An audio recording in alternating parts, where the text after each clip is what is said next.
Selamat pagi semua. Semangat pagi. Apa kabar? Wow, senang sekali ya. Sekarang hari ini kita akan belajar bagaimana memulai bisnis bersama FFG dan Beachword. Ah, minta tolong dong yang kameranya masih belum dibuka supaya kita bisa melihat wajah-wajah yang cerah dan juga bisa melihat eh, saling berkenalan dengan teman-teman. Di sini ada Pak Edi Susanto, ada Pak Endi, ada Bu Lilis, ya ada Bu Yati, ada Pak Elu juga, Manado ini ya. Selamat bergabung semua, Mary, Bu Mary. Ayo kita buka semua. Hari ini kita akan belajar bagaimana memulai bisnis ini. Ya, dan kita akan belajar dari grand mentor kita, leader kita yang sudah berpengalaman dan sangat banyak membangun jaringan. Saya termasuk adalah cucu atau cicit dari Bulani. Ya, nanti kita akan belajar bersama-sama dari Bulani dalam waktu yang sangat produktif kali ini. Dan teman-teman nanti jangan segan-segan siapkan pertanyaan-pertanyaan nanti karena acara ini akan diberi waktu untuk bertanya jawab. Jadi ini adalah acara yang sangat bagus untuk berkonsultasi untuk teman-teman yang baru mulai atau mungkin juga baru bergabung. Baik, tanpa panjang lebar, saya mohon kesediaan Bulani untuk presentasi bagaimana Bu caranya untuk memulai di bisnis ini. Silakan Bulani, kita beri aplaus untuk Bulani. Halo, selamat malam Bro Ensis. Wah, ini cerah-cerah semua ya. Tapi ini saya melihat latar belakangnya Pak Yus, jadi serasa saya ngeliat ini punya saya bukan ya? Kembar Bu, saya tadi baru nemu, ternyata sama dengan punya Ibu. Ya, oke Bro Ensis, besok kita begitu webinar sama semua ya. Oke, pokoknya sejak pandemi ini katanya rak buku jadi laku gitu ya. Ya, oke, salam kenal Bro Ensis dari saya Lani Tangerang ya. Jadi Bro Ensis kan mungkin ada beberapa yang memang sudah ikut beberapa kali lah ya gitu kan. Nah nggak apa-apa kan dibilang kayak gini kan kita belajar dari mengulang lagi gitu kan. Nah terus di sini juga kan ada beberapa dari Bro Ensis yang baru ikut gitu ya. Selamat bergabung di webinar malam ini. Kita sama-sama sifatnya sharing, jadi nggak ada yang saya mengajar gitu kan. Sampai dengan hari ini pun saya kapasitasnya masih murid ya. Nah, Bu Ensis, pokoknya suasananya santai, benar-benar santai, tapi kita serius gitu. Jadi nggak usah tegang, nggak usah nanti kalau misalnya ada pertanyaan nih, saya udah join nih, terus saya mau melakukan bisnisnya, ini gimana yang efektif? Nggak apa-apa, nanti tanyain aja setelah ada sesi tanya jawab gitu kan. Ya kita benar-benar terbuka, karena gini kita maunya adalah memang kita benar-benar mengerjakan ini serius dan bergandengan tangan satu dengan yang lainnya gitu ya. Nah, oke, Bro Ensis, tanpa panjang lebar, saya akan menampilkan slide pertamanya. Ya, di sini Bro Ensis bisa ngelihat ya. Oke. Nah, wah ini freedom nih ya. Waduh, udah ngebayangin aja ya. Ngebayangin aja kalau benar-benar kita tuh peace of mind ya tentang apapun juga, baik dengan kesehatan kita, baik tentang finansial kita, baik hubungan dengan keluarga sangat bagus. Nah, kata-kata freedom ini katanya singkat tapi memiliki makna yang luar biasa ya. Nah, satu hal pada saat saya mendengar kata ini itu saya wah ini enak banget ya karena dulu saya benar-benar waktu saya terikat gitu loh ya. Jadi posisi dulu saya adalah saya tidak punya freedom baik uang maupun waktu gitu ya. Nah ini kata-kata ini yang benar-benar menempel di pikiran saya. Aduh saya mau dong benar-benar merasakan ini gitu loh. Saya damai gitu, perasaannya damai, tidak dikejar-kejar waktu, tidak dikejar-kejar report, tidak dikejar-kejar sesuatu yang istilahnya menekan saya gitu loh ya. Ini luar biasa banget ya, saya suka banget kata-kata ini gitu ya. Nah kita lihat slide berikutnya ya. Wah ini nih tentunya Bro Ensi juga ada beberapa kali ya mendengar ini dan melihat ini ya.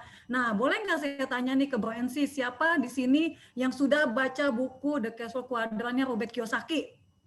Wah ada yang tunjuk tangan, ada yang enggak ya. Nah siapa yang pernah ngelihat cover bukunya gitu kan ya. Nah terus oh ada yang juga yang belum tunjuk tangan ya. Siapa yang tetangganya pernah baca buku ini? Wah, gitu ya. Kalau tetangga yang baca mungkin ada ya gitu ya. Siapa yang kalau ditanya nggak pernah tunjuk tangan? Nah, kali ini Bro Ensis punya kesempatan untuk angkat tangan ya. Oke ya, santai aja ya. Nah, ini bukunya bagus banget karena buku ini benar-benar merubah cara paradigma saya untuk berpikir dalam hal menghasilkan uang gitu kan. Nah, Robert Kiyosaki membagi semua pendapatan di dunia dibedakan menjadi 4. Yang pertama adalah employee. Ini ketahuan lah ya dari gambarnya ya, Bro Ensis ya. Jadi ada worker, ada jumlah uang. Jadi waktu kita ditukarkan untuk sejumlah uang gitu kan. Nah, kita istilahnya menukarkan waktu kita baik ke perusahaan swasta maupun ke pemerintahan ya, pegawai negeri lah ya. Nah, tapi kita menjual waktu kita secara retail gitu kan. Nah, di employee ini ibaratnya pagi-pagi pulang malam, pagi-pagi pulang malam rutinitas. Tahu-tahu nggak rasa ibaratnya sudah 30 tahun, 35 tahun, sebentar lagi pensiun, nggak berasa ya, kayak gitu ya. Kadang-kadang apalagi kalau di perusahaan besar lah, kenapa? Karena kenyamanannya dibuat oleh company itu.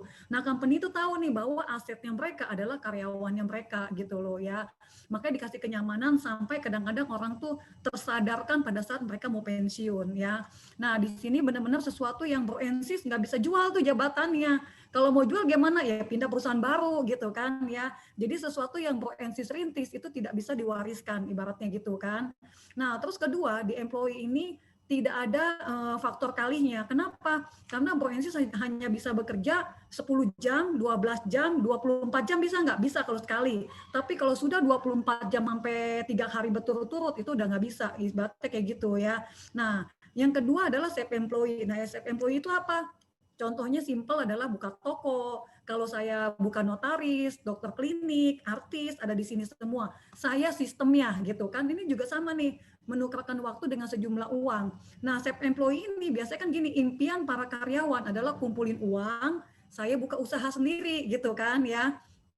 Dia pikir buka usaha gampang gitu kan. Nah, padahal pada saat dia pertama kali kerja kan dia tahu nih jam 8 sampai jam 5 ya, lembur-lembur jam 8 sampai jam 8 malam lagi lah gitu kan. Nah, tapi begitu mereka nyemplung ke self employee, waktunya nggak ada batasnya gitu ya. Semakin giat bekerja, waktunya semakin besar. Tapi biasanya gini, semakin uangnya banyak, waktunya juga semakin nggak ada gitu kan. Nah, kenapa? Karena saya sistemnya, saya menguasai. Contoh nih, kalau Bro Ensis ada gambaran ya, yang jual ini deh, misalnya yang jual kayak toko material, Sinkonya yang hafal tuh, bener nggak dari tingkatan lantainya, misalnya lantainya kotaknya berapa, terus ininya harganya berapa, boleh nawar atau enggak, semua dikuasai sama dia gitu ya. Nah, kalau perusahaan-perusahaan yang contoh lah kayak yang gunting rambut gitu kan, biasanya mamahnya ahli diturunin ke anaknya gitu kan, atau mamahnya dokter gigi nih. Nah, kan beli alatnya udah mahal nih, otomatis kan anaknya diminta untuk jadi dokter gigi juga gitu. Karena kenapa? Ya kayak gitu sistemnya adalah dia gitu. Dia tidak tergantikan, berarti kayak gitu ya. Kalaupun digantikan itu butuh waktu yang sangat lama ya. Nah, dua ini bagus karena sama-sama menghasilkan uang, tapi sifatnya rawan. Kenapa? Karena mengandalkan kekuatan kita untuk cari uang sendiri. Nah, pertanyaan gini, Bro Ensis pada saat kita jadi karyawan, ada masanya nggak tuh usianya kita? Ada. Nanti titiknya adalah masa pensiun, bener nggak? Ya, yang kedua kalau misalnya wah pensiunnya masih lama, ternyata di masa pandemi gini banyak pemotongan tenaga kerja, rawan juga Mbak buat kita, rawan, bener nggak? Atau misalnya keadaan oke-oke aja, orangnya bisa sakit, iya kan? Atau meninggal, income-nya nol lagi gitu loh. Nah sama pada saat contoh nih dokter gigi punya klinik gitu ya. Nah pada saat dokter kliniknya kena stroke, tangannya gini-gini nih, getar-getar. Pertanyaannya Bro Ensis mau nambal gigi nggak? Takut, bener nggak? Atau artis nih, misalnya Ino lagi nyanyi gitu ya, suaranya lagi serak nih, dia minta ke Mas Adam, Mas Adam, tolong dong misalnya gantiin saya untuk nyanyi, itu juga nggak bisa. Kenapa? Karena Ino adalah sistemnya sendiri. Nah, untuk lebih amannya, carilah ke yang ujungnya passive income. Passive income itu ada di business owner. Jadi kita bikin orang dan sistem yang bekerja bersama-sama gitu loh ya. Nah, kalau kita lihat di business owner ini dibedakan menjadi 3 ya. Jadi dibagi menjadi 3, pertama konvensional bisnis, yang punya Teh Bostol, Sostro, yang punya Aqua, yang punya Nyonya Menir udah nggak ada ya, karena Nyonya Menir berdiri udah kelewat lama, jadi sekarang dia waktunya istirahat untuk duduk ya. Nah, jadi apalagi ini Astra, ya kan, Coca-Cola, Pepsi ada di sini. Company-nya sudah growing walaupun pemiliknya sudah meninggal dunia, kayak gitu ya, karena secara sistem dan orang sudah jalan ya. Nah, kedua franchise ya. Kalau Bro Ensis lihat franchise-franchise ya kayak McDonald, Kentucky, Starbucks, Burger King ya, itu franchise besar. Nah kalau saya beli franchise yang kecil gimana? Kita ada di save employee kayak gitu loh ya. Jadi kitanya masih terlibat di dalam kegiatannya. Nah kalau kayak McDonald kan kita tinggal beli sistemnya aja. Secara goreng kentangnya udah standar semua sama tuh, karyawannya sudah dididik, seragamnya sama, Ronaldnya sama dan lain-lain ya. Nah yang ketiga, ternyata itu masuk ke network marketing, MLM gitu kan. Nah, Bro Ensis di sini kalau kita lihat passive income, sama prosesnya konvensional bisnis, franchise, dan networking itu prosesnya sama. Dibangun dulu, nggak ada yang langsung passive income. Kalau ada orang yang menawarkan langsung passive income, kamu join nggak, diam aja, nanti uang masuk, itu tandanya bohong gitu loh. Kenapa? Karena segala sesuatu harus dirintis dulu gitu kan, harus dibangun dulu, baru pada endingnya berakhir dengan passive income. Kuncinya adalah satu, orang dan sistem. Itu satu kuncinya di situ ya. Nah, tapi kalau Bro Ensis join di MLM yang door to door, sebar-sebar brosur, terus hanya jualan doang, nggak bangun tim, itu Bro Ensis adanya di same employee gitu loh ya. Karena Bro Ensis sendiri sistemnya nih jualan sendiri gitu kan. Nah, yang keempat adalah investor, uang yang bekerja untuk kita ya. Jadi kalau Bro Ensis lihat ya di sini ya. Nah, investor ini adalah contoh nih, punya deposito. Misalnya contoh ya, ada juga misalnya royalti atau misalnya saham juga ada di sini, tapi saham itu adalah bukan sejumlah uang yang segitu-gitunya Bro Ensis mainin ke saham. Nah, begitu habis kan nol lagi gitu kan, tapi benar-benar uang sisa, uang yang kalau habis pun tidak ada rasa oleh Bro Ensis gitu ya. Nah, itu bisa dimasukin sebagai investor atau kos-kosan kayak gitu ya. Nah, cuman ini Bro Ensis bagus banget ya. Jadi apapun yang Bro Ensis lakukan hari ini, apapun, carilah yang ujungnya punya passive income. Kenapa?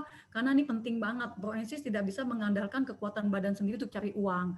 Nah, Bro Ensis, ini bagus banget ya. 95% populasi dunia dibilang gitu ya. Jadi gini, kalau berdasarkan Robert Kiyosaki punya presentasi, 95% ada di E dan di S. Tapi kalau di Indonesia, ternyata 99,9 berapa persen ya, itu adanya di E dan di S, karena banyak banget jadinya ya. Nah, tapi bayangin nggak, 90% populasi dunia ya, masih kita ngomong orang ya.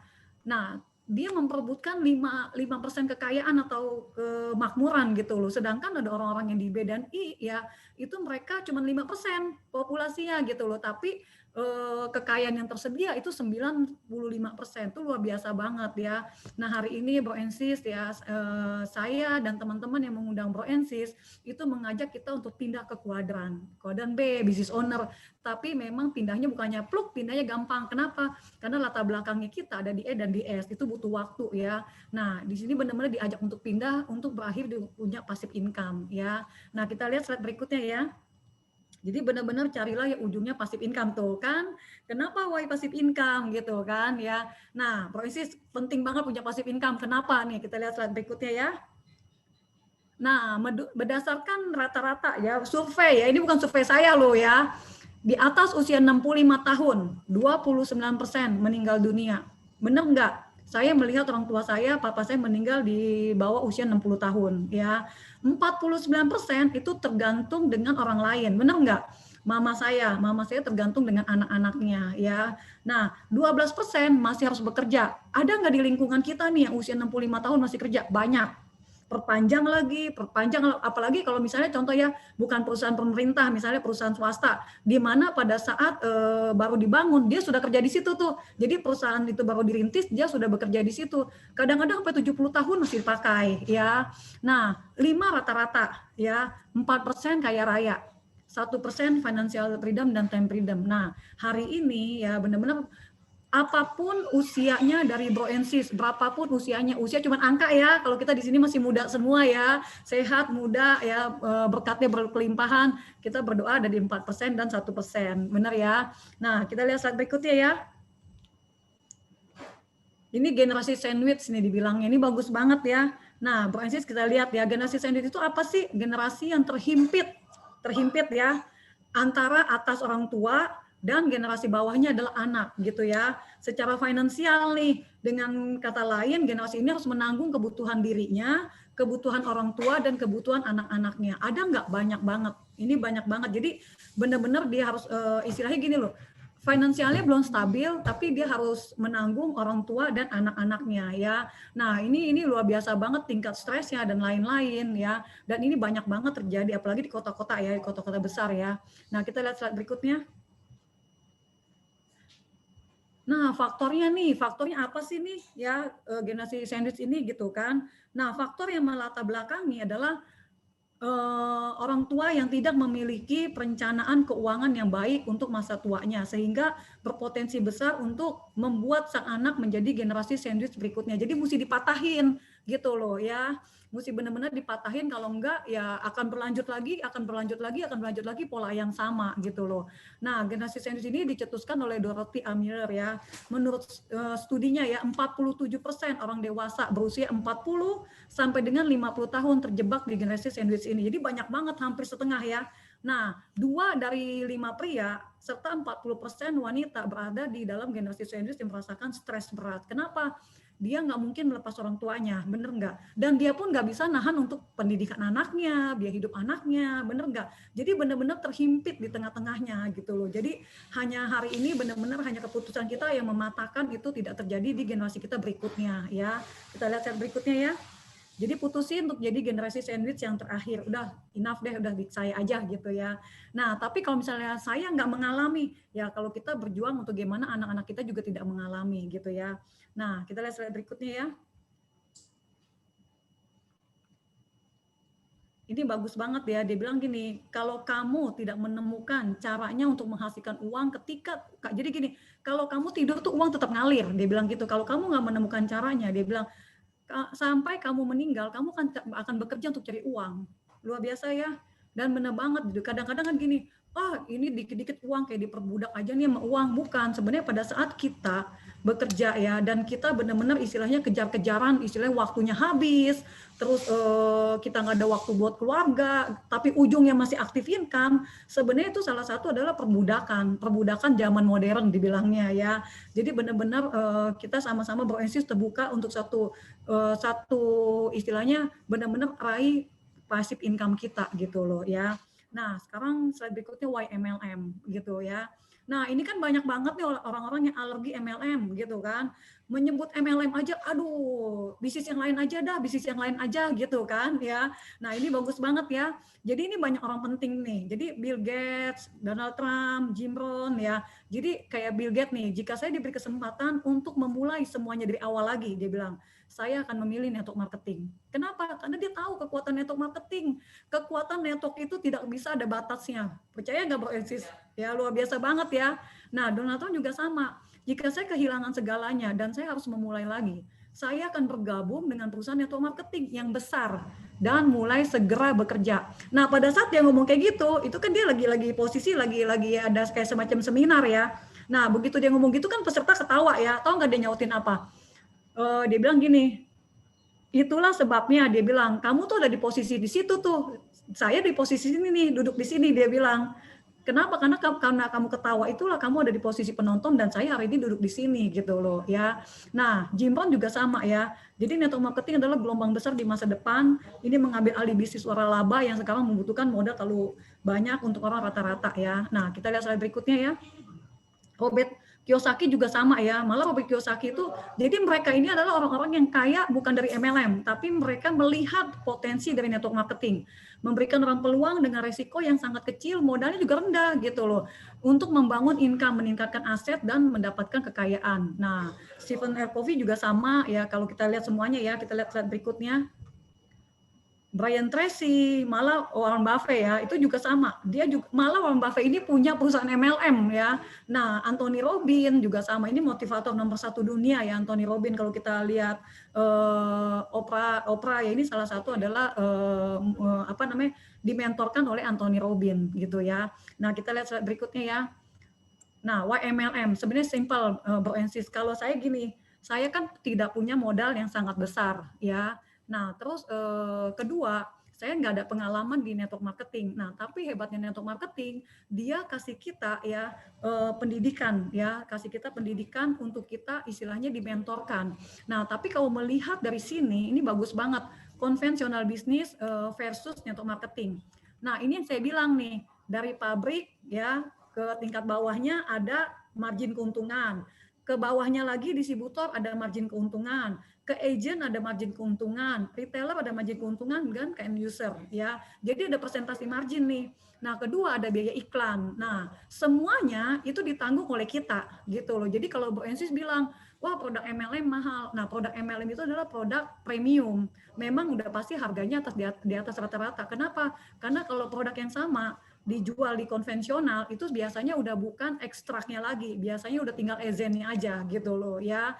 Nah, tapi kalau misalnya di perusahaan network marketing sama nih, dari pabrik tapi dia potong garis-garis ini sampai langsung ke end user.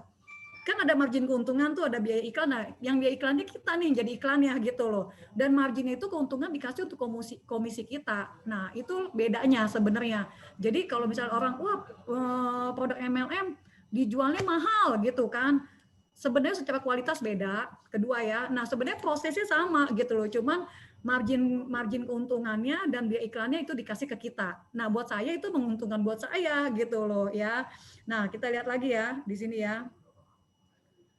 Why MLM? Nah, kita bisa compare nih konvensional bisnis dan network marketing. Kalau di konvensional bisnis, kita butuh karyawan, bener nggak? Networking butuh nggak? Enggak, iya kan? Nah, saya dengan Pak Yus, saya berpartneran. Ya, kami berpartneran. Saya dengan Bu Ingrid, saya berpartneran. Saya dengan Bu Aryani, saya berpartneran. Dengan Bu Lina, saya berpartneran gitu loh ya. Nah, jadi di sini nggak ada atasan, nggak ada bawahan. Tapi memang karena saya lebih dulu masuk ke industri ini, ya saya akan mengasih tahu jalan-jalannya yang dulu pernah saya salah lakukan, saya tidak akan ulangin lagi ke dalam jaringan saya gitu kan. Nah, kedua, waktu. Wah, kalau konvensional terikat, bener nggak? Iya kan? Contoh deh, kalau punya toko di Gang Buntu, ya pagi sampai malam pasti di meja kasir tuh kalau kita punya toko, bener nggak? Ya, nah itu bener-bener waktunya terikat banget tuh dari jam pagi sampai malam, pagi malam udah nggak keluar-keluar tuh dari kotak itu tuh, kotak kasir, iya kan? Nah, kedua kalau networking tuh fleksibel waktunya. Nah, kayak hari ini nih kita mau bikin kapan aja nggak ada masalah gitu loh. Nah, modal. Kalau konvensional bisnis kan gede banget tuh modalnya, bener nggak? Networking relatif lebih kecil, malah jauh lebih kecil dibanding konvensional bisnis gitu kan. Skill ada pengalaman. Saya tuh nggak bisa jualan, kan ada yang ngomong kayak gitu ya. Nah, tapi kalau kalau Bro Ensis memulai konvensional, minimal Bro Ensis harus punya pengalaman. Kalau enggak, wah bisa bangkrut tengah jalan, bisa ketipu, bener nggak? Iya kan? Nah, kalau misalnya networking nggak perlu ada pengalaman. Kenapa? Karena ada mentoringnya, ada mentoring one on one-nya gitu kan. Nah, terus penghasilan, nah tergantung skala bisnisnya nih. Contoh kayak tukang bakso gitu kan, misalnya itu kan konvensional juga tapi dalam bentuknya kecil ya. Nah kapasitasnya ya segerobaknya itu aja gitu loh, baksonya berapa butir gitu kan. Nah kalau pabrik kapasitas mesinnya berapa, jadi ada tergantung skala bisnisnya ya. Nah kalau punya kita itu tidak terhingga ya, benar-benar penghasilannya tidak terhingga, tergantung dreamnya Bro Ensis, tergantung istilahnya Bro Ensis mau ngejar seberapanya gitu loh. Nah kalau pengeluaran tergantung skala bisnisnya juga, semakin besar semakin besar biayanya, benar nggak ya, overheadnya ya. Contoh dulu tempat saya bekerja ya, pabrik tempat saya dulu bekerja, itu satu pabrik itu bayar listriknya bisa ratusan juta untuk bayar listriknya aja gitu loh ya. Nah kalau kita relatif lebih kecil ya, biaya Zoom, kuota, iya kan? Kalau bilangin, wah saya kuota nggak ada. Nah kalau kuota nggak ada pun artinya Bro Ensis harus lebih serius di bisnis ini gitu loh ya. Nah jadi pengeluarannya relatif lebih kecil gitu loh. Teritori kalau konvensional terbatas, di gang buntu aja. Contoh nih Bro Ensis misalnya punya punya toko gitu ya, atau punya laundry ya di Gang Buntu, kan nggak mungkin saya dari Tangerang kucuk-kucuk bawa pakaian ke Gang Buntu, bener nggak? Iya, waktunya udah berapa lama gitu kan ya. Jadi bener-bener teritorinya terbatas gitu kan kalau kita global ya. Nah kalau contoh nih hari ini banyak yang bikin kue ya, bikin makanan tuh ya, banyak banget. Tapi pertanyaannya, walaupun seenaknya makanan, Bro Ensis mau nggak pesen misalnya dia jualnya di Surabaya, kita ya di Tangerang, ya kita juga mikir lagi, benar nggak? Iya kan? Nah krisis ekonomi berdampak, udah pasti berdampak. Malah si Ibu Sri Mulyani dia bilang ya, hari ini yang bisa bertahan hanyalah bisnis yang berbasis digital. Ya benar-benar berdampak ini. Nah tapi kalau networking nggak juga gitu loh ya. Iklan, nggak ada biaya iklan. Ya ini kalau misalnya konvensional tergantung ya, tergantung skala bisnisnya. Contoh lah kalau kakak saya punya toko, ya dia nggak ada biaya iklannya lah, bener ya. Nah tapi kalau misalnya networking udah pasti enggak. Karena saya bintang iklannya, Bro Ensis akan menjadi bintang iklannya. Nah passive income tergantung juga gitu kan. Kalau kita ya udah pasti gitu kan. Nah kantor dan tempat kita nggak butuh. Kalau konvensional pasti gitu loh ya. Resiko bangkrut. Kita cuman penolakan, iya kan? Nah, penolakan pun belum berarti istilahnya dia tidak mau sekarang gitu loh. Sebenarnya gimana halnya Bro Ensis hanya menjaga hubungan aja. Nah, bilioner ya tergantung skala bisnisnya ya. Nah, kalau kita mau ngelihat ya benar-benar kapasitas untuk memperoleh financial freedom dan freedom itu besar di network marketing ya. Nah, kita lihat slide berikutnya ya. Why this word ya. Nah, Bro Ensis kan sebelumnya juga udah mendengar presentasinya ya. Karena kita satu koperasi skala global lah ya, yang bergerak di industri salah satu industri yang paling berkembang saat ini ya. Kita lihat lagi ya. Nah, ini partner ideal nih, ada 12 ini gitu ya. 12-nya kita e-commerce digital yang tadi saya bilang ya, dan kita afiliasi, market global, investasi kecil dan lain-lain. Nah, 12 ini itu kita miliki dan ini adalah menjadi bisnis idealnya. Di mana-mana ini bisnis idealnya seperti ini dan itu bisa ada di situ semua gitu ya. Nah, kita lihat lagi slide berikutnya ya. Ini adalah produk-produk yang sudah Bro Ensis miliki, sebagian ada juga semuanya Bro Ensis juga sudah ada gitu ya. Nah ini gunakan secara maksimal, benar-benar gunakan secara maksimal. Ya kalau saya yakin dan percaya kalau Bro Ensis lakukan secara maksimal, digunakan ya, itu udah pasti sangat bermanfaat. Ya kita lihat lagi slide berikutnya ya. Kita juga ada Bisu travel ya, tapi ini lagi istirahat dulu ya, karena hari ini jarang banget orang yang mau travel ya. Nah kita lihat slide berikutnya. Bisword. Nah, ini marketing plan nih ya. Jadi marketing plan pun saya tidak akan bahas ya karena Bro Ensis kan sudah beberapa kali juga ada pembahasan tentang marketing plan. Saya cuma sekilas jelasin bonus-bonusnya apa aja sih yang akan kita terima. Ada 12 bonus, ada 9 bonus ya. 12 bisnis ideal tapi 9 bonus yang kita terima ya. Nah, pertama retail profit, drive bonus itu dapat 20% dikali BV. Jadi setiap produk itu diwakili oleh BV ya. Nah, jadi Bro Ensis contoh nih kayak Alpha Meta itu 50 BV gitu kan.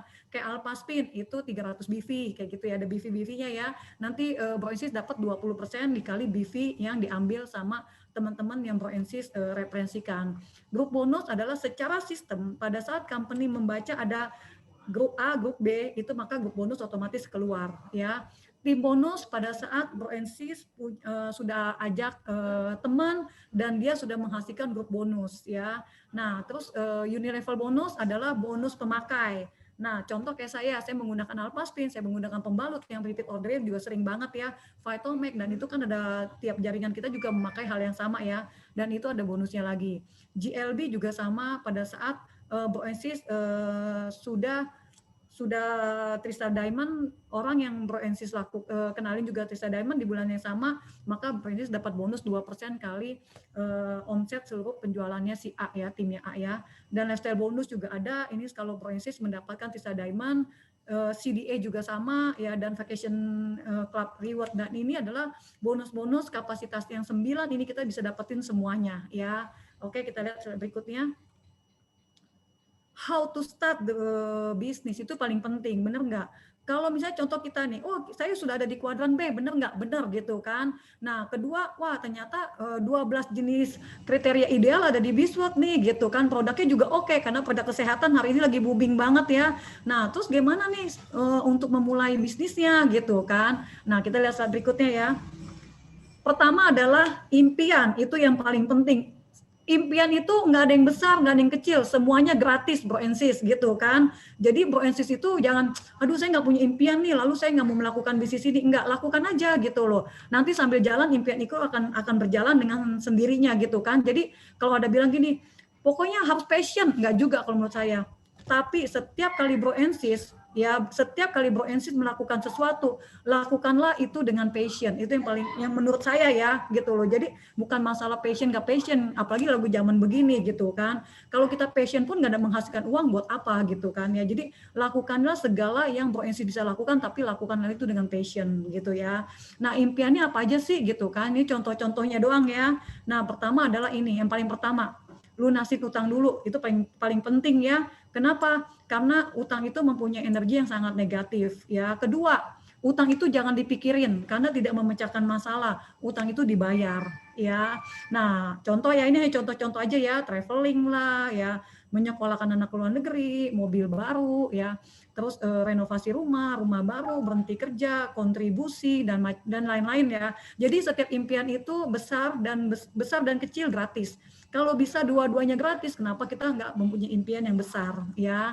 Nah, kita lihat lagi nih slide berikutnya ya. Nah, ini sekilas teori tentang cara-cara mencapai impian ya. Visualisasi itu penting banget ya.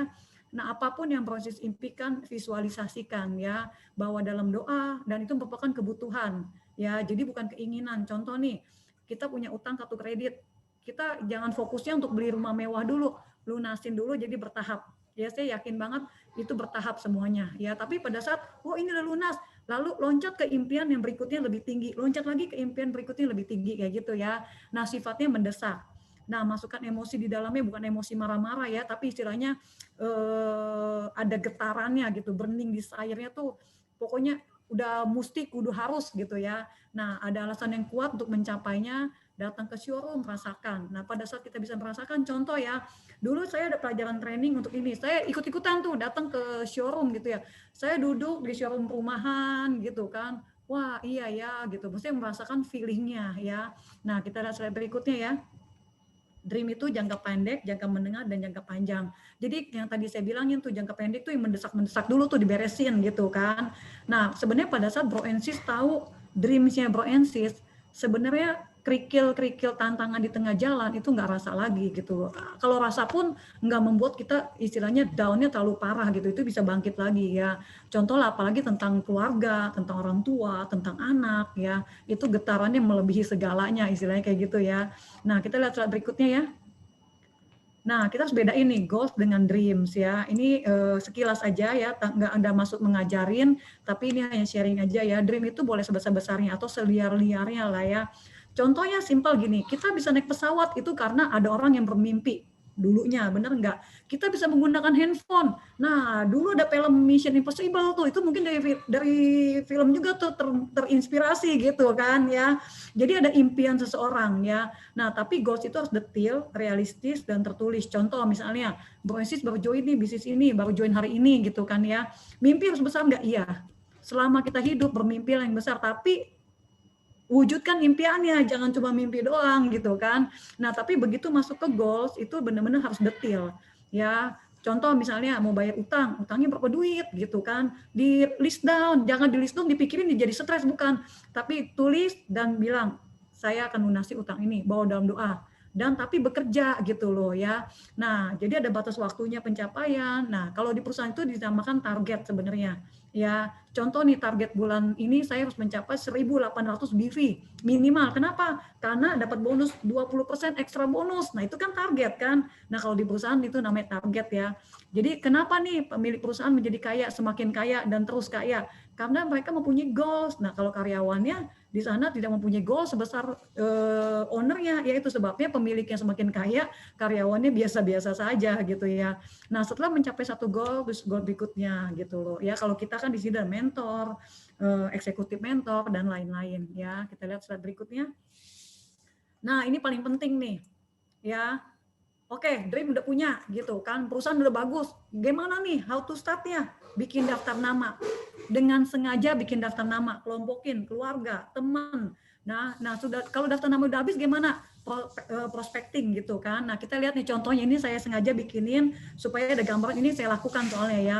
Kalau dulu saya bikinnya di buku tulis kan, kalau sekarang udah enak lah ya, Mbak Insis bisa di handphone, bukan di handphone ya, tapi tertulis bisa di Excel gitu ya, tapi dengan sengaja ditulis gitu ya. Kita lihat contoh berikutnya ya.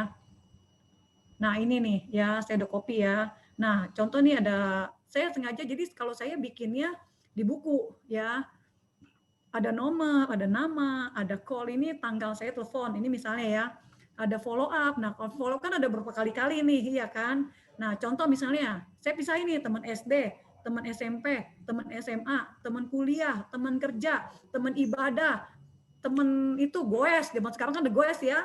Nah, terus teman apa lagi?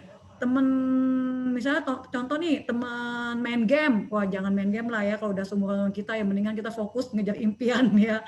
Nah terus apalagi nih misalnya, oh teman olahraga gitu kan, terus saudara dari istri, saudara dari suami gitu kan ya. Nah ditulis semuanya. Nah nanti di sini contoh nih, saya misalnya contoh ya ini teman SD Pak Ali. Saya telepon Pak Ali nih tanggal 1 bulan Januari 2020 ya. Terus udah telepon untuk bikin appointment ya. Nah, ternyata belum closing nih. Maka saya tulis tanggal 2 bulan 1 untuk follow up dia. Karena kan follow up itu 2 kali 24 jam ya. Nah, terus ternyata belum join juga nih di tanggal 2. Saya follow up lagi tanggal 4. Nanti follow up-nya bisa minta diajarkan oleh mentor pembimbingnya. Ternyata di tanggal 5 dia join. Jadi tanggal 5 tuh ditulis di sini. Levelnya apa? Diamond. Nah, langsung nih Bro Ensis diajarkan how to start-nya gitu. Gimana sih cara dia mengundang, gimana sih bikin daftar nama, ajak dia ketemu upline gitu kan. Jadi supaya bisa dapat dimentorkan oleh upline-nya juga gitu kan ya. Nah, jadi istilahnya kalau saya ya, dulu pada saat saya memulai bisnis ini, saya happy banget pada saat saya punya upline-upline yang menggandeng tangan saya, menunjukkan saya gimana sih cara kerjanya gitu kan. Nah, langsung untukin gimana mentoring program gitu, supaya apa? Pada saat dia jalanin, dia kerjaannya lebih terarah, lebih dapat duit gitu kan, dan lebih mencepat mencapai impiannya dia gitu. Makanya kenapa dreams itu harus penting ya kan. Nah, contoh nih, wah Pak Ali ini ternyata begitu kita lagi sharing berdua, dia punya utang kartu kredit gitu. Misalnya dia sharing, saya punya utang, oke, utangnya berapa misalnya? Saya punya utang 70 juta, oke, kamu mau gak bayar utang kamu cepat? Kamu mau gak suatu hari nanti nih kamu bangun tidur, kamu nggak mikirin utang lagi? Mau gak suatu hari kamu bebas dari semua utang-utangmu gitu kan? Mau, ayo kerjasama sama saya, kamu send mentoring program. Kenapa? Karena kalau kamu selesain 90 hari, nah minimal utang kamu yang 60 juta itu bisa lunas dari mentoring program ini gitu loh. Iya kan? Nah, jadi istilahnya mentor program itu mempercepat impian-impian akan terjadi ya. Nah, nanti tulis nih, ada star welcome, dia kapan tanggalnya, star leader, mentornya kapan, kayak gitu. Nah, ini adalah bukunya saya ya, kalau saya bikinnya seperti itu ya. Nah, kita lihat berikutnya ya. Mengundang, nah ini nih, mentalnya harus kuat, iya. Karena Bro Ensis hari ini punya bisnis. Semua orang punya bisnis, itu punya mentalnya, nggak ada yang mental tempe ya, nggak ada yang mental tahu ya, tahunya tahu tahu tuh yang lembek banget gitu ya. Nah memang mentalnya harus kuat. Kenapa? Sebenarnya gini Bro Ensis, kalau Bro Ensis tahu karyawan itu punya mental jauh lebih kuat dibanding pengusaha. Kenapa tahu nggak? Hujan datang kerja, bener nggak? Diomelin atasan masih datang kerja lagi, iya kan? Nah kalau misalnya kerjaan yang nggak beres, dia bisa lembur gitu kan? Keluar kota, hayu, lembur hayu gitu kan. Nah, tapi begitu join di bisnis networking, kadang-kadang penolakan sekali, 2 kali mereka give up gitu ya. Jadi benar-benar kalau kita mau punya bisnis dalam apapun, kalau kita mau sukses, baik di karyawan, self employee, apapun, memang mentalnya harus kuat ya. Nah, harus tahu nih bahasa bisnis ini. Jadi pede banget gitu kan. Nah, sikap kita terhadap bisnis ini menentukan keberhasilan Bro Ensis ya. Jadi kalau Bro Ensis yang nggak pede, yang kadang-kadang ya susi, kadang-kadang sulit juga untuk sukses gitu ya. Itu pede nomor 1 ya. Nah, tentukan waktu dan jamnya. Tapi kalau hari ini kan kita banyak webinar ya. Nah, nada bicara juga semangat. Jangan sambil ngundang sambil tiduran kayak gitu ya. Kalau saya mau kerjasama dengan orang yang semangat gitu kan. Jangan ngemis. Ayolah, datang dong. Kapan bisanya? Kamis, Jumat, Sabtu, Minggu. Wah itu mah nggak bagus juga ya. Jadi posisikan bisnis Bro Ensis secara istilahnya eksklusif gitu ya, dan jangan debat di telepon. Kalau dia anti MLM nggak apa-apa, ngomonglah sebagai teman gitu loh. Saya juga dulu seperti kamu. Ternyata setelah saya membuka hati berbeda. Kamu lihat dulu aja gitu, tetap nggak ada ikatan ya. Nah, bisa seperti itu. Nah, kalau mengundang di Zoom gimana gitu kan? Nah, mengundang di Zoom, jadi tetap ya Japri, apa kabar gitu kan. Baru saya ini ada webinar bagus banget, saya mau ngajak kamu datang. Nah, saya kasih e-flyer ke kamu ya gitu kan. Nah, nanti Japriin dengan nomor Zoom-nya.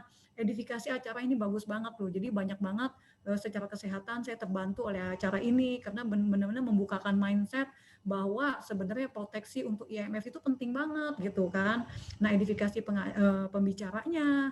Nah, kasih sedikit gambaran ya tentang tema dari seminarnya. Contoh misalnya tentang kemarin itu tentang GERD ya, atau tentang autoimun. kan banyak banget kan orang yang autoimun, bener nggak? Iya kan? Nah, banyak banget orang yang mengalami asam lambung, apalagi kalau udah tanggal tua. Kemarin kan disebutin ya sama Dokter Mimi, ternyata laki-laki lebih banyak potensi terkena asam lambung ya, GERD ya. Kenapa? Saya pikir karena kan kalau laki-laki kan bekerja, tekanan pekerjaan untuk cari uang kan memang pasti ada tekanan. Kedua begitu pulang diomelin istri gitu kan. Ternyata enggak ya, dari biologisnya juga sama gitu ya, dari anatomi tubuhnya ya. Nah, jadi satu acara sebelum acara diingatkan kembali. Contoh, Pak Ali, nanti Zoom-nya dibuka ya 7.45 gitu kan. Nah, setelah acara di follow up lagi ya. Jadi jangan diundang ke acara berikutnya lagi gitu loh. Kalau kita lihat follow up itu tetap 2 kali 24 jam ya. Kita lihat slide berikutnya ya. Nah, ini ya, follow up 2 kali 24 jam. Jadi kalau hari ini setelah Pak Ali ikut webinar tentang workshop produk atau tentang smart idea ya, jadi besoknya langsung di follow up. Jadi malamnya biasanya ditanya, kalau kemalaman ya besok pagi tanya. Jadi follow up itu 2 kali 24 jam ya. Nah, closing ini lakukan dengan hati, jangan iming-imingin orang. Kamu join, nggak ngapa-ngapain pun kamu sukses. Jangan. Ya nanti beresisi akan repot gitu kan. Nah, lakukan dengan hati dan passion yang tadi saya bilang gitu ya. Nah, kita lihat berikutnya ya. Nah, ini sebenarnya ya, ini adalah route to financial freedom dan time freedom club ya. Jadi prospek, distributor bedanya apa? Bedanya kalau prospek nggak punya nomor ID, distributor punya nomor ID. Tapi nggak ada bedanya. Secara pengetahuan produk nggak ada, secara pengetahuan marketing plan nggak ada gitu kan. Nah, ini lakukan follow through. Nah, seperti hari ini adalah sesi follow through gitu kan. Nah, untuk apa? Untuk mengajak teman-teman menjadi profesional network builder ya.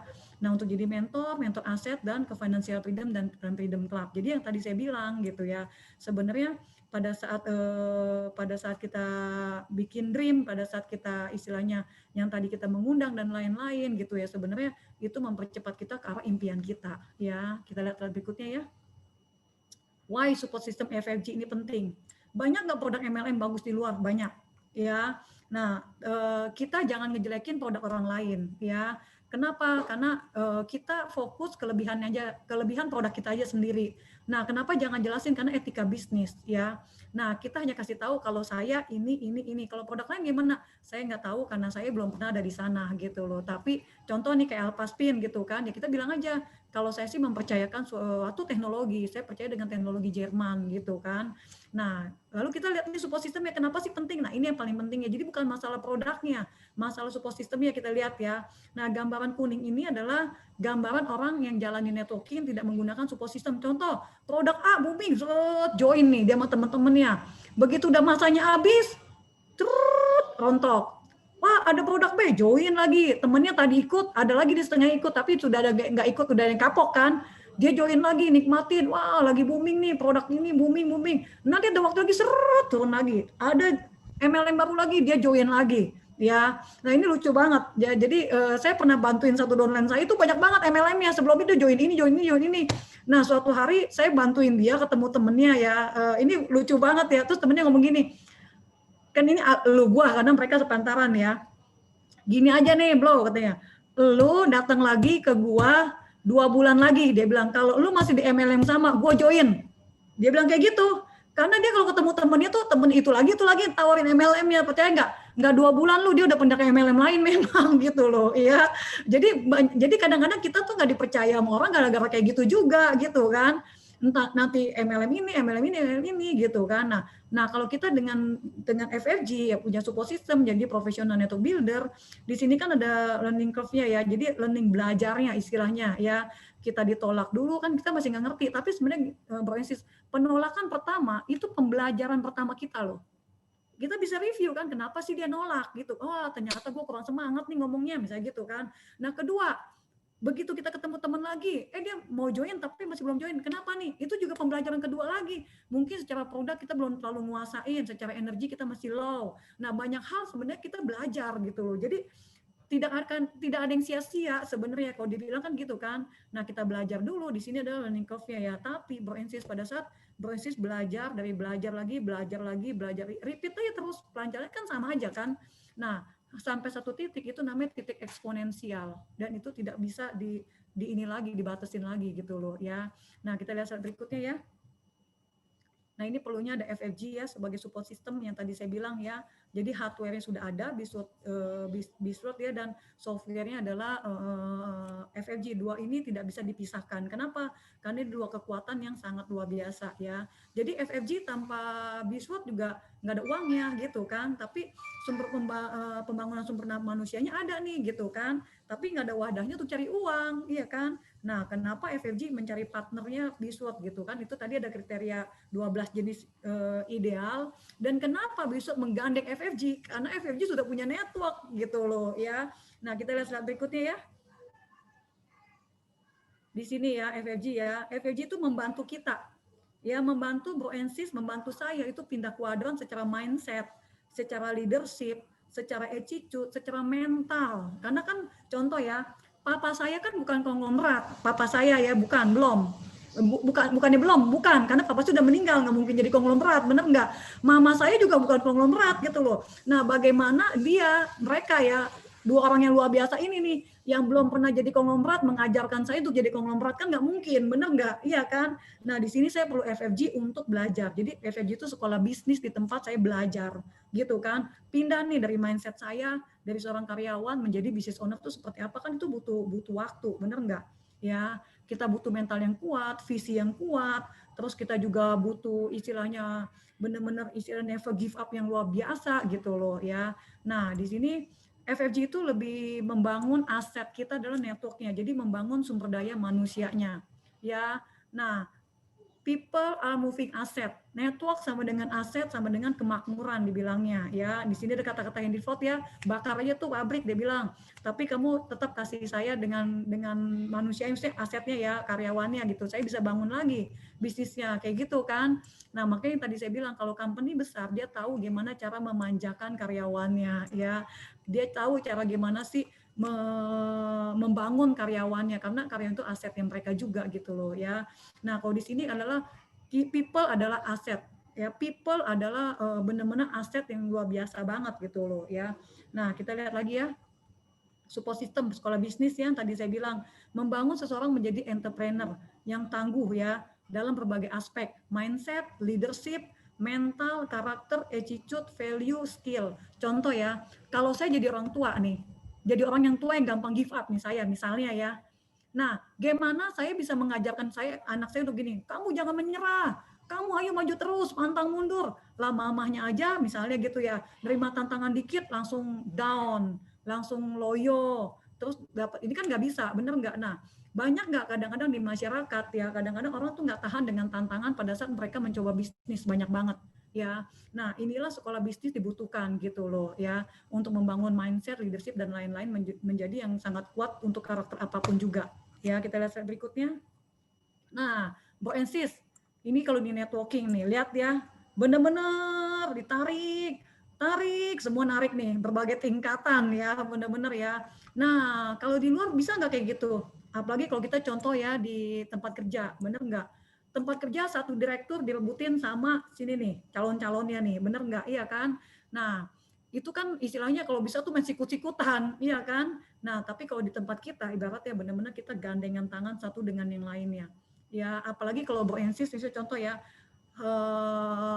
waduh impian saya nggak ada, saya harus terwujud gitu loh, karena untuk seseorang yang Bro Ensis sayangin, itu kan ibaratnya kita berani bayar harga ya. Nah, maka upline dengan sangat sukacita tarik semua, tarik tangannya, ayo cepetan gitu loh.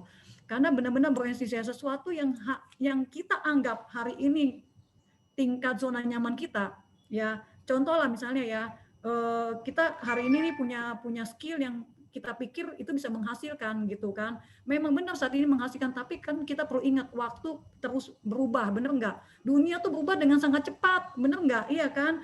Nah, kalau kita tidak pernah istilahnya melangkah keluar dari zona nyaman kita akan habis di zona nyaman itu gitu loh ya. Nah, tapi kalau hari ini Bro Ensis bisa, oke, saya mau keluar dari zona nyaman, lakukan hal yang berbeda, jangan taruh di kaki kita di satu sumber income aja, itu bahaya banget gitu loh ya. Nah, networking ini adalah kerjanya seperti ini, teamworknya luar biasa ya. Nah, kita lihat berikutnya ya. Lalu fast track-nya gimana nih gitu kan. Fast track nih yang saya suka ya. Karena dulu pada saat saya join di bisnis networking ya, bener-bener pada saat itu kan usia saya masih muda ya. Saya cuma bilang ke leader saya gini, tunjukkan kepada saya gimana saya bisa berhenti kerja di bisnis ini. Itu doang. Ya itu doang tuh dulu saya kayak gitu. Jadi benar-benar saya kejar gitu loh ya. Saya ngejar upline kalau kayak dulu ya. Ya benar-benar lah saya benar-benar istilahnya impian saya harus gitu loh ya. Nah, begitu ada fast track kayak gini, wah saya suka cita banget ya. Kita lihat nih apa sih fast tracknya. Nah, mentoring program. Ini adalah fast track untuk menuju impian saya. Ya, impian saya ya. Dan menurut saya penting mewujudkan impian saya di usia muda saya. Kenapa? Karena saya nggak mau 65 yang tadi berdasarkan ini ya, berdasarkan survei, dan saya memutuskan untuk udah enough. Jangan menurunkan generasi sandwich berikutnya gitu loh ya. Nah, MP ini adalah mewujudkan saya dari impian saya yang satu ke impian saya yang lain. Ya, nah saya naik jadi mentor, duitnya nambah. Naik jadi eksekutif mentor, duitnya nambah. Leadership-nya nambah. Skill-nya nambah ya, people skill-nya nambah, semuanya nambah ya, mindset-nya, impiannya bertambah. Jadi senior mentor semuanya bertambah juga dari sisi keuangan, dari sisi pertumbuhan pribadi. Grand Mentor apalagi, Grand Mentor Star udah pasti, Grand Mentor Star tuh udah pasti sampai ke FF Club ya. Nah, percaya nggak Bro Ensis, kalau Bro Ensis udah sampai ke FF Club ini, ya percaya sama saya, pertumbuhan pribadinya sudah sangat oke dan uangnya juga sangat oke gitu ya. Gimana yang tadi dibilang tuh, ketika kita tidur, uang bekerja sama kita. Jadi istilahnya kita bukan budaknya uang, tapi uang adalah budaknya kita gitu loh ya. Nah, lakukan 3x21 untuk personal growth-nya Bro Ensis ya. Jadi ini mappingnya saya untuk mencapai impian saya di usia mudanya saya lah pada saat itu ya. Nah, kita lihat slide berikutnya ya. Nah, ini saya bilang tadi fast track. Ya, kita lihat slide-nya ya. Ini sekilas aja ya. Tujuannya apa sih gitu kan? Kalau dulu saya nggak penting tujuannya, yang penting saya mau duitnya dulu ya. Nah, menjadi seorang profesional network builder itu penting. Profesional dengan yang kelas ece-ece udah berbeda lah ya. Nah, contoh profesional taekwondo dengan profesional kampung yang kalau berantem asal nyerang aja gitu kan. Asal nyerang pulang babak belur, bener nggak? Iya kan? Nah, menjadi profesional itu udah pasti ada penghargaannya, ada uangnya ya. Agar networker memiliki standar kerja yang sama dan gampang diduplikasi, ini paling penting. Lakukan apapun ya, setelah Bro Ensis join di bisnis ini, lakukan apapun yang mudah diduplikasi, jangan yang sulit diduplikasi ya. Menuntun para networker langkah demi langkah menuju financial freedom dan time freedom, buat saya penting banget. Saya mau meraih kebebasan saya secepatnya gitu loh. Karena kenapa? Karena waktu nggak nunggu lagi gitu kan. Nah, kedua, pada saat kita financial freedom dan freedom, kita bisa kontribusi lebih banyak gitu ya, lebih banyak orang yang kita tolong. Nah, mempercepat pencapaian visi dan misi, proses belajar untuk membangun diri saya dan tim, cara kerja pintar dan membangun jaringan secara cepat, efisien, tanpa trial and error lagi ya. Nah, nanti ada welcome juga 21 hari ya, nanti itu sekilas-kilas aja ya. Nah, mentor nanti ada kriterianya, harus closingin berapa orang sih gitu kan. Nah, ini penting ya, karena ini adalah Bro Ensis mulai membangun trust. Proses mentoring ini adalah proses membangunnya trust antara upline dan downline. Ya, terus proses apa lagi? Nah, sebenarnya ada lagi prosesnya adalah selain membangun trust, membangun habit, iya kan? Nah, terus juga membangun diri kita sendiri. Nah, Bro Ensis tanpa sadar juga lagi membangun timnya Bro Ensis, ya. Itu adalah proses mentoringnya. Ya, kalau ini hanya kriteria untuk Bro Ensis membangun jaringan aja, tapi ada proses lain di samping ini juga sebenarnya, ya. Nah, kita lihat slide berikutnya ya. Nah, ini kriterianya ya, nanti mungkin di sesi yang lain kita akan lebih dalam untuk membahas mentoring program, tapi kalau saya jadi Bro Ensis ya, buat saya kalau memang sudah join di bisnis ini, ya udahlah jalani mentoring program. Kenapa? Karena bukan hanya Bro Ensis yang butuh, tapi tim Bro Ensis nih kadang-kadang ada yang seperti saya tuh. Ayo dong tunjukin gitu loh ya. Mungkin gini, mungkin kalau misalnya contoh nih, wah saya mau join di sini, saya uangnya udah banyak, good banget. Tapi kan begitu Bro Ensis punya tim, ada orang-orang yang kayak saya nih, yang udah bener-bener istilahnya, ayo dong tunjukin saya punya impian nih, kayak gitu kan. Nah, bantulah orang-orang yang kayak gini gitu loh ya. Nah, dengan mentoring program, kita akan banyak membantu orang. Ya, jadi jangan ditahan sebenarnya ya. Dan ini adalah bukannya target dari company, enggak. Ini adalah target dari dreams-nya Bro Ensis ya. Sepenting apa sih gitu kan. Nah, ini kalimatnya bagus ya. Do you have a plan for your personal growth? Nah, ini penting banget ya. Learn, unlearn, relearn, be humble, and grow. Nah, ini butuh ini semua nih, butuh 5 elemen ini untuk kita bertumbuh ya. Nah, kita lihat slide berikutnya ya. buku nih, penting banget nih baca buku, iya kan? Nah, ini saya sangat kagum dengan leader-leader saya, beneran. Jadi mereka-mereka itu adalah orang-orang yang punya kontribusi sangat besar dan mereka itu adalah orang-orang yang bertumbuh ya, berhenti, mereka haus dengan pertumbuhan ya. Sampai Pak Onggi bilang, wah ini dahsyat banget ya Pak Onggi ya. Pak Onggi bilang ini, saya tuh ya Lan, dia bilang, saya tuh baca buku terus, dia bilang, karena saya tuh mau bertumbuh setingkat Pak Onggi yang sudah dapat 2 juta US dollar ya, jutaan US dollar ya. Setingkat Pak Onggi tuh, Pak Onggi tuh udah kaya banget dari bisnis ini. Kalau untuk jadi sombong gampang banget deh Pak Onggi gitu kan. Tapi Pak Onggi bilang, tau nggak ke saya ya, pada saat saya wawancarin beliau gini, saya tuh mau bertumbuh terus Lan, makanya saya tuh aduh saya tuh ke ilmu tuh saya haus banget akan ilmu. Dia bilang, saya baca buku banyak, saya ikutin seminar banyak, saya dengerin audio banyak, karena saya mau bertumbuh. Dia bilang, sampai saya pengen diem aja loh, beneran saya pengen, gila Pak Onggi aja sampai ngomong begitu gitu kan. Nah Pak Onggi ciptakan ini untuk kita semua, untuk memudahkan. Kenapa?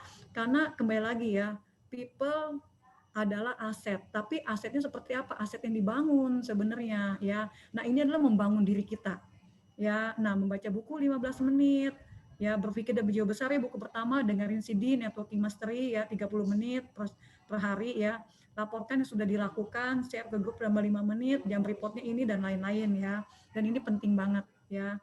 Kalau dulu kan ngeliat judulnya bukunya doang udah tidur, bener nggak? Kalau hari ini baca sampai detailnya gitu ya. Nah itu bagus banget. Nah kita lihat lagi slide berikutnya. Ini adalah buku-buku yang dianjurkan ya.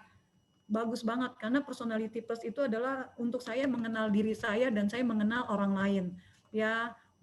Kalau the magic of thinking big, bagaimana sih cara saya supaya saya mempunyai jiwa yang besar lah istilahnya ya. Dan kedua adalah ini tipsnya banyak banget loh. Gimana sih supaya kita bisa disukai oleh banyak orang gitu kan. Belajar untuk mendengar bahwa segala macam tantangan itu bukan alasan gitu kan. Nah itu bagus banget ya. Dan cari kawan dan pengaruh lain, George Maxwell, Rich Dad Poor Dad dan lain-lain. Saya saranin coba deh baca gitu loh. Baca bener-bener renungkan, bukan kejar target report, tapi bener-bener untuk personal growth-nya kita ya. Nah kita lihat lagi 3x3 My Life Project ya. Nah ini penting banget ya. 3 kebaikan setiap hari, kok 3 dikit banget. Kalau Broensis mau 10 kebaikan pun nggak apa-apa, tapi fokus setiap hari gitu kan. Target 3 kota atau negara yang mau dibangun dan 3 goals yang mau dicapai di tahun ini. Goalsnya itu adalah dari bisnis ini ya. Jadi contoh nih, 3 goal saya tahun ini. Pertama, saya mau kurus. Wah ini susah banget nih saya ngunjukinnya gitu kan ya. Mentornya susah karena badan saya memang udah kurus dari zaman dulu gitu kan. Nah kedua gini, target saya gimana nih tahun ini bisa bikin kue. Wah itu saya juga give up karena saya juga nggak ada ketertarikan untuk bikin kue kan. Tapi kalau Broensis misalnya 3 goals untuk bisnis ini, ya insya Allah lah saya bisa sedikit banyak kasih masukan gitu ya. Nah dan ada mentor-mentor dari Broensis juga yang benar-benar dengan senang hati dan yang tulus akan membimbing dari Broensis. Nah kita lihat lagi ya slide berikutnya. FFG. Nah ini benar-benar proven lah ya. Nah ini Pak Onggi ini adalah foundernya FFG ya, luar biasa ya. Ini orang yang humble banget. Sampai kadang-kadang beliau kalau lagi ngomong sama saya, kamu doain saya ya Lan ya, supaya saya tetap jadi orang yang pribadi yang humble, yang rendah hati gitu. Ini dahsyat banget ya leader kita ya. Nah beliau ini luar biasa banget ya. Salah satu jadi cover majalah Networking Time yang diterbitkan di Amerika, orang Indonesia pertama pada saat itu dan orang Asia yang pertama juga pada saat pembicara John C. Maxwell juga ya. 27 juta kopi yang sudah di bestsellernya John C. Maxwell, Bapak Kepemimpinan ya, Kepemimpinan Dunia, dan Pak Onggi menjadi salah satu pembicara di seminarnya di Atlanta ya.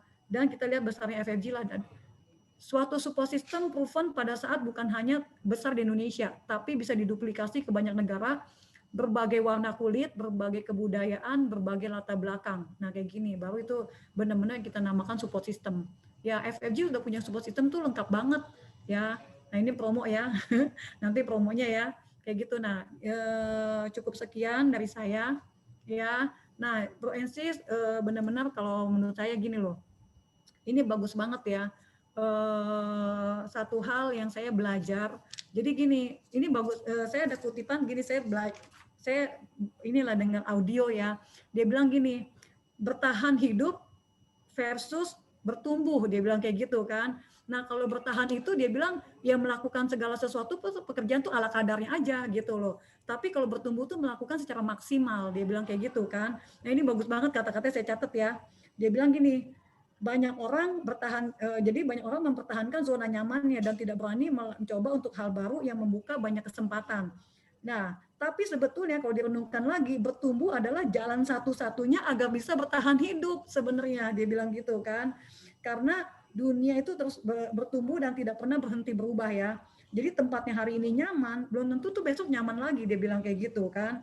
Nah, yang hari ini kita lagi berkelimpahan, belum tentu juga besok berkelimpahan juga gitu loh. Karena dia bilang ikuti, jadi bertumbuhlah setiap saat. Karena pada saat kita bertumbuh terus dan memaksa diri kita untuk bertumbuh, sebenarnya kita lagi mewujudkan impian-impian kita gitu loh ya.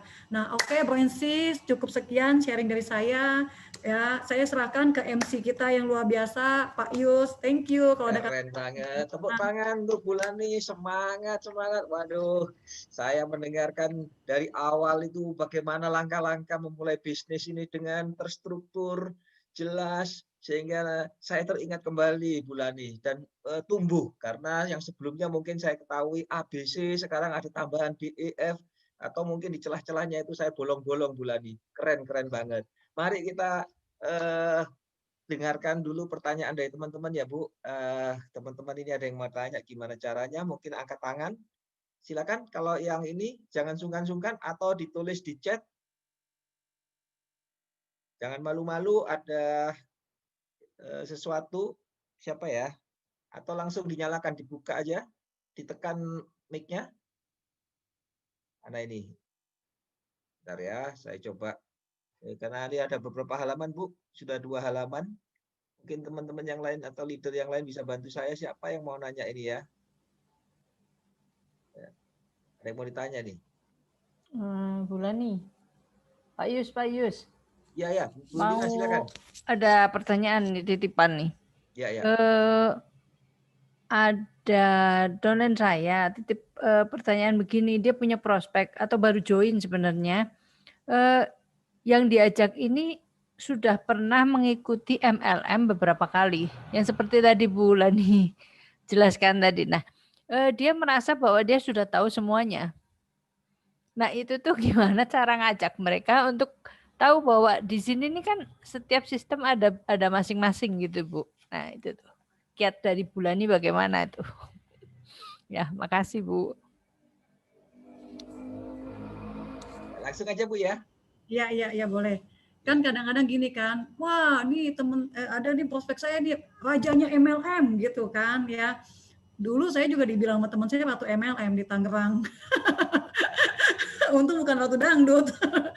Ya, jadi sebenarnya Bro Ensis gini ya. Jadi gini, contoh ya, pada saat gampangnya gini aja. Pada saat Bro Ensis beli franchise Kentucky, terus selesai nih kontrak sama Kentucky nggak mau terusin gitu kan. Nah, terus Bro Ensis beli franchise McDonald. Pertanyaannya, Bro Ensis mau kekeh nggak pakai caranya Kentucky? Kata McDonald gini, nih ambil lagi nih uang kamu gitu kan. Saya sudah punya sistem yang oke gitu loh. Kenapa hari ini jadi gini loh, kenapa hari ini McDonald menjadi franchise yang paling oke di seluruh dunia? Karena ya memang standar kerjanya bagus banget gitu kan. Nah sama sebenarnya, jadi sama networking juga sama. Contoh ya, kalau saya sudah beberapa kali nih di MLM, kalau kamu belum lahir aja saya sudah di MLM, saya sudah makan asam garamnya MLM gitu kan. Makanya darah tinggi sekarang gitu, suksesnya belum tapi darah tinggi gitu kan ya. Gitu kan. Nah, sebenarnya gini, ini bercanda ya Bro Ensis ya. Kalau misalnya Bro Ensis ada ini cuman selingan doang jawab ya. Sebenarnya gini,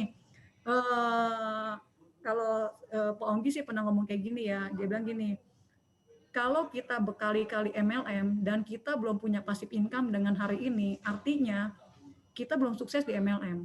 Dia bilang kayak gitu.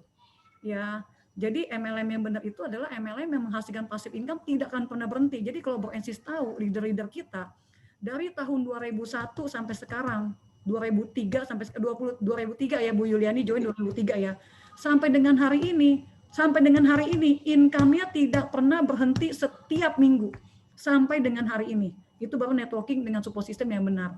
Nah, kalau misalnya ada teman-teman kita yang sudah join MLM tapi dia berkali-kali, coba deh tanyakan, kamu sudah dapat passive income yang begitu mengalirnya belum gitu kan? Tapi kalau misalnya belum, yuk kita sama-sama belajar di sini. Saya juga masih belajar. Nanti kalau kita ngomongnya agak kasar kan dia tersinggung, iya kan?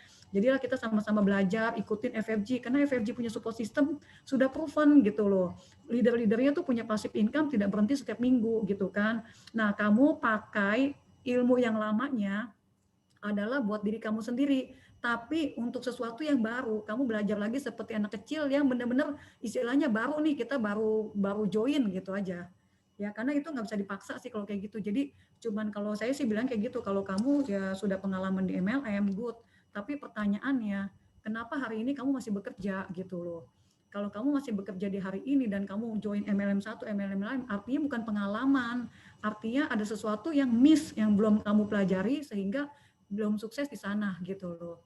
Kayak gitu. Pak Yus kayak pindah tempat nih, soalnya latar belakangnya berbeda. Saya ganti, Bu. Saya ganti. Daripada nanti Ibu bingung. Iya. Jadi Oke, Bu, terima kasih. Keren banget. Ya, kayak gitu. Ya, makasih Bu Lani. Ya. Bentar, saya lihat ini ada teman-teman yang sudah sedang mempersiapkan pertanyaan atau yang belum menyalakan kamera mungkin masih melihat atau ingin memanfaatkan kesempatan ini mumpung kita ada Bu Lani yang memiliki banyak pengalaman ya. Angga nih Bu mau nanya nih kayaknya nih. Angga mau nanya enggak? Oh, Bu Ingrid. Boleh Angga dulu? Ya saya dulu deh ya. Ada yang nanya nih, Bu Lani, baca buku orang ini mau, dengar CD juga mau, tapi kok harus report gitu loh. Jadi orang ini komplain, kok harus report gitu kan? Saya bisa baca sendiri, dengar CD sendiri gitu. Ini gimana nih Bu Lani enaknya jawabnya ya? Makasih.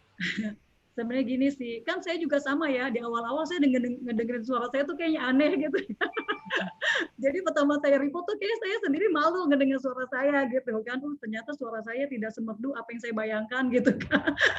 Ya sebenarnya gini, itu adalah bagian dari sistem. Gitu loh. Itu adalah bagian dari sistem. Kenapa harus di-report? Karena gini ya, kita nggak usah ngomong, ini bukan untuk kepentingan upline ya. Karena gini, sebenarnya otak kita, subconscious mind kita, itu dia bisa merekam kalau sudah berkali-kali itu kita ngedengar. Percaya sama saya, itu benar-benar kita praktekin. Contoh ya, kita kan baca nih buku kan. Coba kalau bisa baca buku, diulangin lagi, lupa nggak? Lupa, benar nggak? Makanya kenapa mesti dicatat poin-poinnya, benar nggak? Iya kan? Nah, habis dicatat, terus di-report. Nah, kita mendengar lagi suara kita, itu sebenarnya memperdalam kita untuk mengingat itu. Jadi itu adalah, jadi gini, membaca sekali, ya menyalin 2 kali, mereport itu 3 kali. Sedangkan otak kita benar-benar bisa menyimpan sesuatu dengan baik itu di atas 6 kali sebenarnya. Itu kekuatan subconscious mind. Percaya sama saya, pada saat baca sekali pasti lupa. Dari satu buku paling yang diingat cuma 1. Nomor 2 tuh berpikir dan jiwa besar, Dali. Yang lainnya lupa semua, benar nggak? Gitu kan? Nah, tapi pada saat kita 3 kali, itu sebenarnya untuk mengingat kita lebih dalam lagi. Itu kekuatan subconscious mind kita bekerja seperti itu. Ya, nanti dibilangnya begitu Bu Ingrid. Jadi sebenarnya ini bagian dari sistem aja gitu. Contoh lah, kenapa sih McDonald seragam itu mulu kan bosan, ganti dong sama onde-onde gitu ya. Polkadot itu kan juga melangkahi sistem sebenarnya gitu loh. Sistem adalah sistem gitu loh. Ya. Kayak gitu. Oke, makasih. Satu lagi ya Bu Lani, ada yang bertanya juga. Jadi kan gabung di sini disarankan untuk punya impian di sini kan. Tapi gimana nih caranya? Saya kan udah nggak punya impian lagi gitu. Dia bilang impian itu ya anak kecil yang punya impian. Jadi untuk bangun lagi nih impiannya gimana gitu loh. Ya. Thank you. Sebenarnya gini sih, kalau impian itu kan sebenarnya never ending. Sebenarnya kita hidup lah. Contoh kenapa ada kayak Mother Teresa setelah dia sampai segitu tuanya sampai meninggal dalam pelayanan. Karena kan dia tuh bukan uang lagi. Dia itu hidup udah nggak ada nilai uang sih, udah nggak attachment dengan uang lah ya. Karena kan pelayanan ya. Udah gitu dia memilih ke Kalkuta dan desa yang paling miskin, istilah dengan orang kusta juga gitu kan.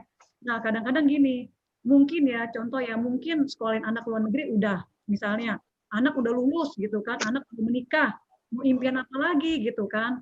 Nah, sebenarnya gini, impian itu kan dimensinya bukan hanya material, maksudnya bukan hanya materi lah ya, itu bisa sesuatu yang berbeda lagi, gitu loh. Contoh ya, dengan membantu orang, simpel dah, coba deh, kita bantu orang dah, sebenarnya pada saat kita membantu orang tuh kita lagi membantu diri kita sendiri untuk happy. Sebenarnya gitu kan. Nah, sama di bisnis ini juga sama. Kalau misalnya secara materi ya Bro Ensi sudah terpenuhi nih. Udah apalagi sih materi. Nah, mungkin impiannya tuh bukan materi lagi. Mungkin gimana sih kontribusi gitu loh. Nah, gimana nih nanti ke depannya kita bisa contoh nih, kita di grup ini nih berapa orang nih sekarang nih, 47 orang nih. Sama-sama donasi nih. Bu Ingrid berapa miliar, Pak Yus berapa miliar, Bu Lina, Bu Aryani, Bu, misalnya contoh ya, Bu Yati, misalnya, Bu Silvi, Ketut, siapapun lah dari Bro Ensis di sini, donasi nih 1 miliar kita bikin satu yayasan. Wah, itu luar biasa banget, bener nggak? Iya kan? Nah, itu adalah di luar uang, di luar impian kita tentang uang lagi, misalnya kayak gitu. Ya, nah jadi kalau yang tadi saya bilang, sebenarnya pada saat kita jalani bisnis ini, ya selain uang sebenarnya ada kontribusi yang lain. Contoh ya, simpel gini nih, simpel ya. Contoh misalnya pada saat dulu saya join di bisnis ini gitu kan. Nah mungkin impian leader saya ada yang masih uang, ada yang udah nggak uang lagi gitu kan. Nah tapi begitu saya join, dia melihat nih, ih ada seorang Lani nih yang punya impian tapi nggak tahu caranya nih gitu kan. Pada saat itu kan saya benar-benar istilahnya, wah kalau saya tuh ini banget, saya bilang saya mau berhenti kerja gitu. Saya mau ajak mama saya jalan-jalan keliling dunia gitu kan. Dulu saya impiannya tuh ini banget gitu kan. Nah, karena saya pikir saya nggak ada waktu lagi, karena mama saya kan usianya naik terus kan. Nah, kalau usianya stabil, mah kita bisa main-main dengan impian orang tua, betul nggak? Nah, orang tua saya kan naik terus usianya gitu kan. Jadi saya ngebut pada saat itu gitu kan. Nah, terus upline saya ngelihat. Nah, upline saya membantu saya. Itu bukan nilai uangnya. Nah, kalau misalnya dari saya maju, dia dapat dampaknya, itu hanya bagian dari sistem marketing plan. Tapi kontribusi beliau buat saya. Yang gede adanya Sunwit Yun. Itu Bocor. ya kalau kontribusinya upline saya itu bukan uang lagi sebenarnya, gimana dia membantu seorang Lani mencapai impiannya gitu loh. Nah jadi kalau misalnya saya join di sini ini kan nggak punya impian, nggak apa-apa, ikut komunitasnya dulu, ikut website-nya dulu, nanti di situ akan terbangun sebenarnya gitu loh. Ya atau simpel gini, ya udah cari uang dulu lah dari bisnis ini gitu kan sebenarnya ya. Jadi nggak harus saya harus capai dulu nih impian saya, harus dapat dulu baru saya bisa bergerak, enggak. Jalanin dulu aja. Gitu loh, jalanin dulu aja, nanti biasanya di situ akan berkembang gitu loh. Ya, kayak gitu. Terjawab Bu Ingrid. Oke, makasih banyak Bu Lani. Contoh ya, simpelnya gini ya. Dulu juga pada saat saya ketemu Bu Aryani ya, Bu Aryani juga bilang, wah saya pikir impian saya sudah selesai gitu kan ya. Dulu kalau nggak salah Bu Aryani sharing kayak gitu ya. Nah, ternyata Bu Aryani sekarang punya impian yang baru. Boleh sharing Bu Aryani? Ya, sharing singkat aja coba Bu Aryani. Ya, selamat malam semuanya. Selamat malam Bu Lani. Betul sekali. Bu Lani dulu kan waktu ketemu saya itu merasa sudah selesai semua. Jadi nyekolahin anak udah beres, anak-anak udah di luar negeri, sudah mapan, sudah istilahnya saya udah nggak ada kewajiban. Suami saya juga masih punya penghasilan, nggak ada masalah lah istilahnya.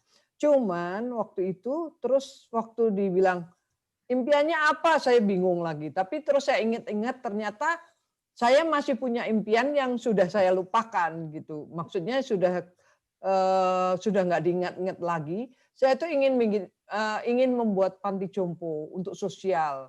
Kemudian saya juga tidak mau berhenti membantu anak-anak asuh ya. Saya punya anak-anak asuh yang kalau suatu saat suami saya tidak punya income lagi, berarti kan harus stop gitu kan.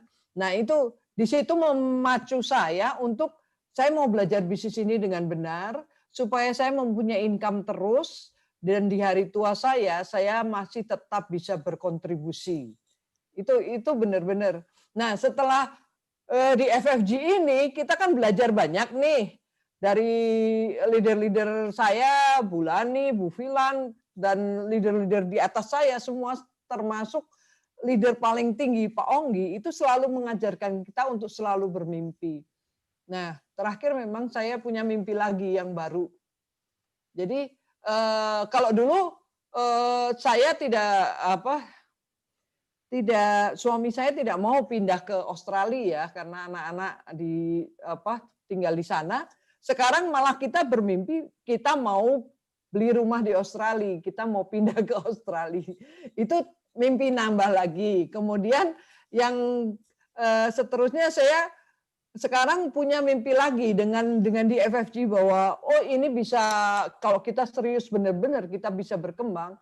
Saya punya impian lagi, saya pengen jalan-jalan keliling dunia pakai cruise. Ada saya ngelihat itu cruise jalan-jalan keliling dunia itu 245 hari. Dan itu saya tulis lagi sebagai impian saya. Jadi jangan berhenti bermimpi karena kalau kita berhenti bermimpi kita udah nggak berjuang lagi. Gitu. Ya. Nggak berusaha lagi. Itu aja. Betul. Itu ya Bu Lani.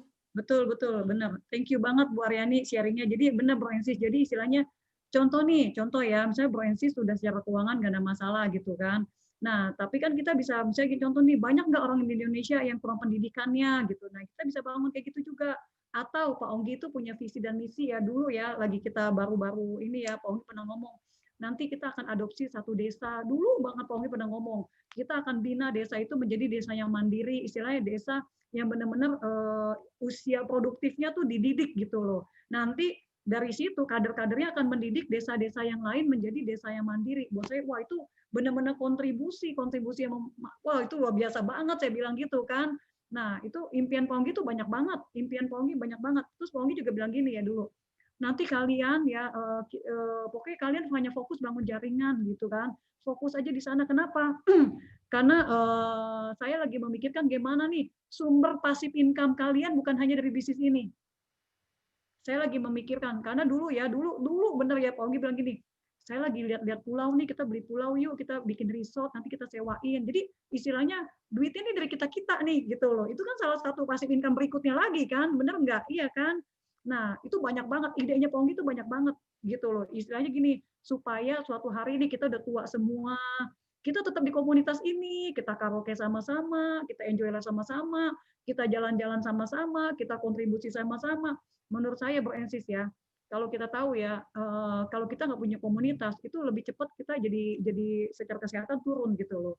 Ya, nah tapi kalau misalnya sampai tua nanti kita masih tetap bisa sama-sama, keliling dunia sama-sama, ketawa sama-sama, karaoke sama-sama, tapi kita karena minum alpha meta kan nggak pikun, menjaga ya kan. Nah, terus kita juga punya sumber pasif income yang kita warisin buat keturunan kita berikutnya. Buat saya sih luar biasa sih kayak gitu. Itu yang saya mau gitu loh ya. Ada lagi pertanyaan dari Bu Ensis? Bu, ada satu Bu lewat saya nanyanya bagaimana menghadapi prospek yang nolak juga enggak, dia menjanjikan waktu tapi waktunya molor-molor terus Bu. Pada harinya dia tunda lagi, waktu itu tunda lagi. Gimana Bu? Itu namanya PHP. Dan itu yang ngalamin bukannya Bro Ensis saja ya, saya juga ngalamin.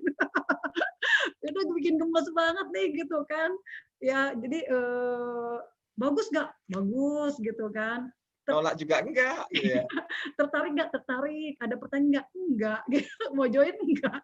Gitu ya. Jadi sebenarnya gini, Bro Ensis. Jadi kadang-kadang memang ada orang yang kayak gitu ya. Jadi sebenarnya gini, kalau yang kayak misalnya kiatnya saya gitu ya. Nah, pertama misalnya contoh nih, saya kasih opsi waktu 2. Oke, kamu bisa ketemu lagi sama saya di jam kerja atau di luar jam kerja. Karena kan hari ini kan kita lebih fleksibel kan, gitu kan. Nah, di jam kerja, kamu yakin di jam kerja? Iya, karena hari ini lebih fleksibel, bisa jawab gitu. Oke, kalau di jam kerja kamu bisa di jam berapa? Gitu kan. Oke, jam makan siang. Hanya jam makan siang doang gitu kan. Karena kan kita kan kadang-kadang butuh waktu tuh cukup lama untuk dia ada pertanyaan kan sebenarnya kan. Nah, terus dia bilang, "Oke kok jam makan siangnya panjang." Oke. Jam segini ya, iya. Nah, terus begitu saya konfirmasi lagi, biasanya kan pagi-pagi saya udah konfirmasi kan. Nah, terus dia gini, "Waduh, saya ada meeting nih hari ini." gitu kan. Nah, saya langsung tembaknya gini, "Oke, mendingan di waktu kamu lebih bisa aja di luar jam kerja." Gitu loh. Nah, oke gitu kan. Nah, di luar jam kerjanya kamu bisa jam berapa? Jam 7 deh, atau setelah sholat lah, jam 8 lebih enak gitu kan. Nah, terus oke di sini ya, saya catat ya. Jadi supaya kamu bisa, saya juga bisa gitu. Karena saya kan ada janji yang lain juga, tapi saya prioritas ke kamu gitu kan. Nah, jam 8 dia batalin lagi. Kadang-kadang lebih dahsyatnya lagi dia nggak ngasih kabar, diteleponin ada yang nggak jawab gitu kan. Nah, atau dia masih jawab tapi dia nggak bisa. Sebenarnya satu, nggak usah negatif, nggak usah berprasangka, tetap percaya aja kalau dia bilang masih meeting, udah Kalau dia bohong pun udah urusan dia sama Tuhan. Jangan kita yang menerka-nerka gitu loh istilahnya. Kalau kita bilang jangan seuzon lah kitanya gitu. Yang penting kita percaya aja lah sama dia gitu kan. Nah, tapi kalau misalnya kita ngelihat pola yang sama ya, nanti istilahnya nanya-nanya tapi belum ini. Sebenarnya gini, pola yang sama kita bukan prioritasnya lagi dia, tapi dia tetap kita ajak. Ibaratnya kayak gitu. Ya kan ada orang yang jadi gini, jangan berprasangka buruk. Kenapa? Mungkin aja memang dia tidak ada waktu pada saat itu, gitu kan. Nah terus kalau saya gini, oke deh gini aja, kalau kamu pas waktunya bisa, kamu langsung kontak saya. Kalau memang saya waktunya bisa, ya udah kita ngobrol di situ. Nah kita lihat nih, misalnya seminggu kemudian masih nggak ada kontak, ya kita inisiatif, jangan cuma nunggu doang gitu loh. Ya, nah kalau orang yang kayak gini, baru saya ajak pertemuan berikutnya. Kan ada webinar berikutnya, baru saya ajak. Tapi dia tuh nanti bukan prioritas utamanya saya lagi. Tapi jangan dilepas kayak gitu ya. Nah, kadang-kadang kita punya prasangka buruk, kita lepas, wah nih menghindar nih, dia ini jangan. Karena mungkin aja dia memang sibuk gitu loh. Tapi kalau saya sih lebih membangun hubungan, ada berita baik kasih dia, ada kesaksian produk kasih dia, itu sama juga kita lagi follow up dia sebenarnya gitu loh. Ya. Ada satu lagi, mungkin Pak Kartika mau nyampaikan langsung. Ada yang diketik. Oh ya. Pertanyaannya gini Bu, kalau kita mau prospek teman sekolah yang sudah lama nggak berhubungan, ya pernah ketemu gitu ya, bagaimana mengawali pembicaraan Bu? Iya, jadi gini, jangan belum kucuk-kucuk kita langsung ngajak gitu kan, dia mesti dicairkan dulu kan suasananya kan. Nah biasanya kan kalau saya gini, kan kadang-kadang teman sekolah itu ada di Facebook kan. Nah biasa gini, cara saya mencairkan suasana Facebook itu saya aktif tuh di teman-teman saya. Gitu loh. Jadi di Facebook, terus di grup, biasanya saya cuek aja gitu loh ya. Jadi ada berita bagus, positif, saya sharing gitu kan. Nah terus tapi jangan, contoh nih, kalau kayak kita kan kadang-kadang berkali-kali tuh e-flyer ke grup gitu kan ya. Nah kalau saya e-flyer itu sekali ke grup 2 kali, tapi saya baca nih. Selanjutnya saya ke pribadi langsung. Kayak gitu. Nah, tapi kalau misalnya orang itu ada di grup, ada di apa, ya saya aktif aja. Nah, kitanya aktif di grup, sebenarnya itu kita lagi membuka antena nih, membuka pintu, ayo kamu datang ke saya nih, saya orangnya bersahabat kan kayak gitu kan. Jadi saya mencairkan di situ. Nah nanti kan tinggal kalau kayak gitu saya tinggal say hello apa segala macam, japri. Misalnya contoh nih, bro kamu kegiatannya apa nih, misalnya sis lu lagi ngapain sih sis gitu sekarang, bisnis apa gitu kan. Nah terus mulai cair suasana apa segala macam. Nah biasanya saya bilang gini, wah lu kerjaan lu udah enak dong gitu. Jadi saya mencairkan suasana biasa kayak gitu. Jadi setelah di Facebook, di grup gitu kan. Nah, terus saya langsung ngomong gini, sis, kayaknya kerjaan lu udah enak nih gitu kan. Nah, biasanya kalau dia masih bekerja sama orang lain ya, misalnya di kantor, begitu dibilang pertanyaannya, wah kerjaan lagi enak, pasti jawabnya nggak enak deh. Waduh, lagi pusing, ini lagi ini kan. Nah, baru di situ saya masuk gitu loh. Jadi nggak kucuk-kucuk. Jadi saya jalin hubungan dulu sebenarnya. Wah, contoh ya, misalnya contoh nih teman saya. Kan teman saya lagi bisnis kan, terus saya bilang gini, wah gue lihat bisnis lu lagi bagus nih, boro-boro Lan, lu tau nggak gue udah tutup restoran gue yang ketiga, dia bilang gitu kan. Nah terus dia kan tahu saya di MLM kan, saya bilang gini, lu ketemu gue deh, gue sharing, aku bilang, karena ini dia udah tahu saya di MLM ya. Nah terus aku bilang, lu ketemu gue deh, gue mau sharing sama lu gitu kan. Nah terus dia, lu masih di MLM Lan? Masih di MLM yang sama yang kayak dulu. Nah lu lihat dong konsistennya gue, lu harus kerjasama dengan orang yang konsisten gitu kan. Nah, tapi kalau dia belum tahu aku di MLM, aku bilang, biasanya ngomong tentang kerjaan dia, tentang bisnisnya dia, terus saya langsung ngomong misalnya contoh namanya Pak Ali ya, Li, gue lagi cari partner bisnis, Li. Oh ya, lu bisnis apa, Lan? Ya, aku nggak bilang MLM, aku bilang gue lagi cari partner untuk pendistribusian wellness produk gitu loh. Nah, oh gitu. Produknya apa? Saya ceritain. Nah, ini ada alat dari Jerman, ini bagus banget. Makanya lu ketemu gue deh. Lu lihat teknologinya. Nanti kalau misalnya memang lu lihat bagus dan punya pangsa pasar, kita kerjasama. Kan gue lihat lu punya temen banyak nih di luar kota. Nah, gue mau ngajakin lu untuk bangun luar kota dan bangun negara lain gitu kan. Jadi lihat kasih besar ya. Tapi gini, jangan difotoin, pasti dicetak kirimin ke dia gitu. Jangan. Gitu. Jadi jangan kasih kayak gitu. Atau misalnya contoh nih, kita lagi pakai Alpacin, kita foto nih, kayak gua nih foto gini. Dia kan gini, apa-apaan gitu kan. Jadi istilahnya kemasnya eksklusif, kemasnya yang manis gitu loh. Saya nggak pernah motoin Alpacin ke teman saya. Dia teman saya ngomongin, kirimin dulu aja brosurnya. Brosur apaan? Saya langsung ngomong kayak gitu. Gue ngajakin lu berpartneran, bukan ngajakin lu jualan. Bukan ngajakin lu beli produk sama gue gitu kan. Nah, biasanya dengan kita kemas begitu bagus ya, bukannya bohong ya. Saya bilang pendistribusian memang pendistribusian gitu loh. Saya bilang cari partner ya memang saya cari partner kan.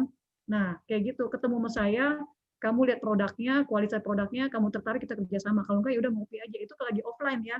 Nah, kalau lagi online kayak gini, saya bilang, bro lu banyak di rumah nih gitu kan. Sih di rumah kan udah biasa nih udah cairin yang tadi nih ya. Gue mau undang lu nih, webinar nih bagus banget nih, gitu. Biasanya kayak gitu. Jadi bukanya kayak gitu sih.